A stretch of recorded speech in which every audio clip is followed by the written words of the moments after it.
Artura Toska bëhet nostalgjike për vitet e kaluara, pra para 20 vitesh, në lidhje me muzikën, se përmend albumet që ke krijuar, ka qenë koha albume, unë kujtohet këngët Hajde Marshallah, Një lule në maj, ka qenë hite dhe prapë dëgjohen.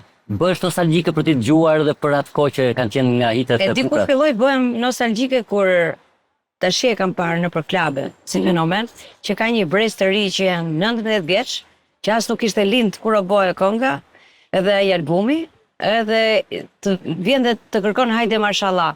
Në një kohë që ka i herë edhe ty s'kujtohet, se nuk vetë mua nuk kujtohet, se nga që nuk kanë qenë albume shumë vjetë, shumë përpara, edhe duke bërë krijime gjithmonë të reja, i dedikohesh edhe fillon kënaqur shumë këto.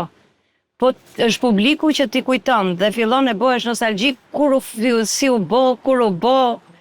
Domethënë, ai album, sidomos kjo Një lule në mal, është bërë në një kohë nga 98-at. Po, kur ka vitet 2000, po, kulmi i rrëmujës. Po, vërtet. Edhe vetëm atë gjë. Po dhe Hajde Marshallah, ka qenë E gjithë albumi. Ka qenë albumi. Ajo edhe klipet ashtu janë bërë, si më thënë. Në vërtetë, kënga Hajde Marshallah ishte me mirë Tim Valter Qari, po. Ma pra fare.